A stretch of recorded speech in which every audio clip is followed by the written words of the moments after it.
Hi YouTube, welcome back or to my YouTube channel. My name is Ricky and today we are going to be going over 5 tips for taking commissions.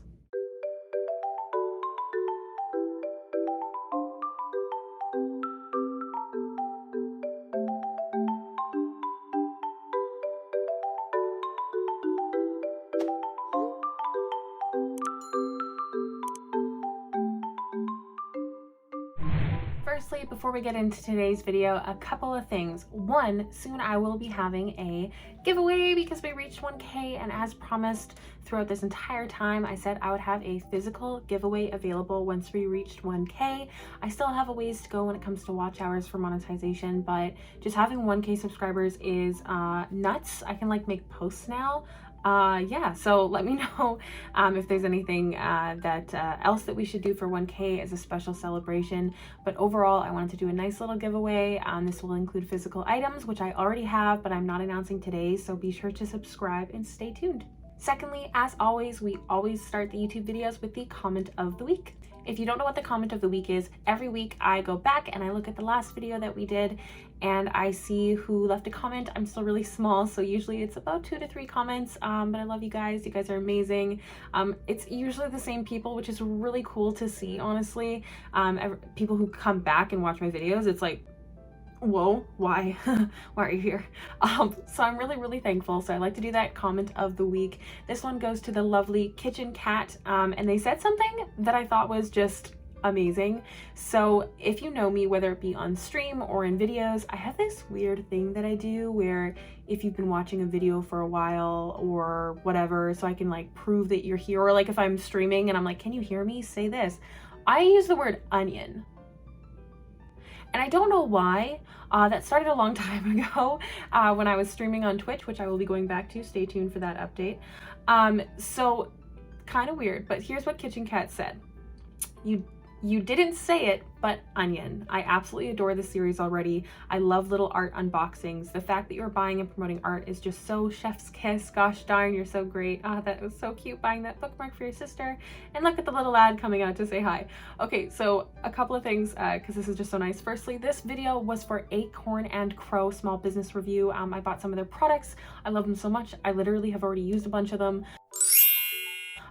So be sure to check out that video. Secondly, they said onion because in some past videos I've said, if you happen to be watching this far, say onion. I literally have no idea where that came from. I'm super weird. I'm so sorry. That was really cute that they said that because I did not mention it in Acorn and Crow, in the Acorn and Crow video. And the mention of the little lad coming out to say hi, that would be Jonathan, who is mad at me right now because I smell like my sister's kitten. But anyways, Kitchen, thank you so much for taking the time to comment. Thank you to the others who commented, and let's get into today's video. So for today's video, the process that I will be sharing while talking about this is actually commission work that I did for the lovely Meg. She is a patron of mine, so this is my first time working with her, and it was super fun, amazing, great detail when giving me reference photos, which is really important, and just overall wonderful experience. Her character is super spicy hot. I really like her. I love when I get to simp over characters, to be honest. So her character's name is Samira. If you want to learn more about her, please check out Meg over on Twitter at FiestyGuava. And let's get into today's 5 tips for taking commissions. So tip number 1, know your worth. This means what level of an artist do you consider yourself? How long have you been working at your skill and building it? What do your products cost? This includes, you know, your tubes of paint, your canvas, even your tablet, your freaking Apple Pencil. All that stuff is expensive, and it should all kind of go back into each other. What have you put into your skill? Something I often say when talking about how I take commissions is that only you can create exactly what you create, and that's what makes any type of creative thing like this or artistry a master skill. I can't remember the exact wording that I usually use. It's been a long day and I've got a headache, but ultimately you are the artist. If they're seeking out you as the artist, how much are you worth? How much have you put into yourself and that you are now you know, making an income off of it. Ultimately, when you take commission work, that's often the goal. A lot of people want to be able to live doing what they love, and that's where commissions come in. And if you can't know your worth, then it's really hard to do, and it affects you mentally, which we will get to. Another thing to consider when knowing your worth is charging for your level of customer service. This is something I did not consider when I first started taking commissions, and has now been a big factor into why I've raised my prices. I have been told by some lovely commissioners that I converse a lot more than normal, and thus they were completely willing and telling me to raise my prices, which is crazy pants, for starters. But customer service, that is a big part of being a freelancer, no matter what sort of work you're doing. So definitely consider charging for your customer service. That includes the time, you know, if it goes over, it's nerve-wracking to do that.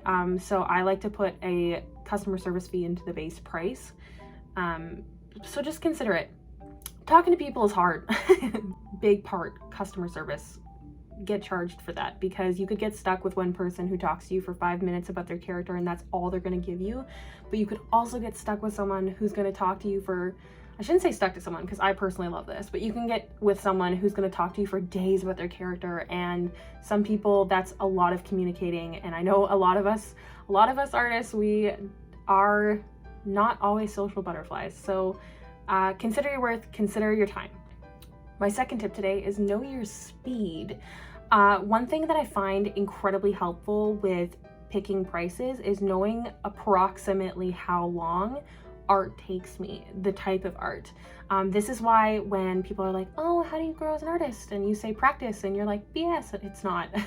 The more that you practice, the more that you know how quickly you are going to create exactly the same sort of style or type of art in general. So knowing your speed is really important when you're taking commissions and charging for them. Tip number 3, have a terms and conditions and commission info available. It'll save you time. Have everything in there. I know I need to even edit mine after talking to a friend today.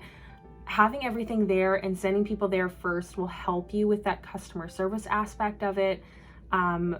You'll know if they read it, firstly, but secondly, it just kind of covers all the bases so that way you can do what you're best at before they reach out to you.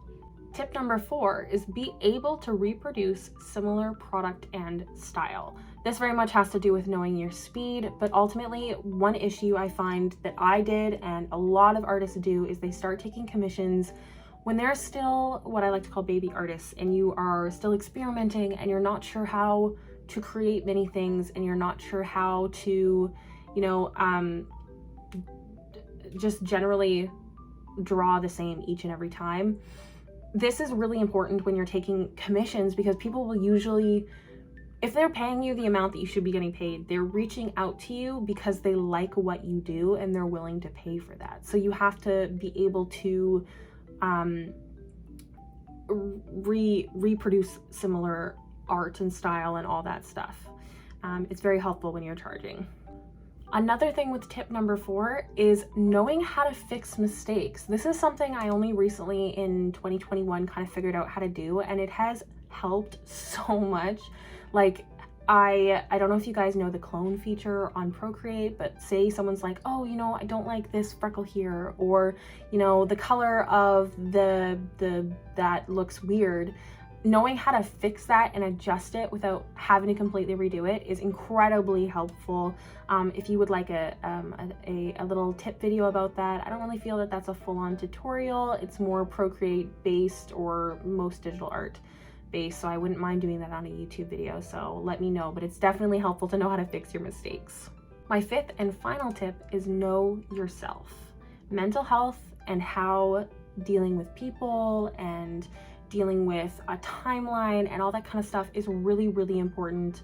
I know when I took commissions, especially in the beginning, I would get very overwhelmed. Even if I didn't have a lot of pieces, I'd become overwhelmed with the pressure of having to create, and then I wouldn't create. So being able to know your stuff, being able to know yourself, understand the signs of, you know, whether it be art block or just you know, your mental health going downhill due to too much on your plate. Knowing that about yourself is really helpful, and it sounds like BS, and I know that a lot of us are still figuring ourselves out, and we may always be figuring ourselves out, but if you're able to figure out that part and take care of yourself first, you'll be able to create more. So remember that taking time towards yourself, resting, all of that is productive towards better productivity. So don't hurt yourselves. And those are my 5 tips.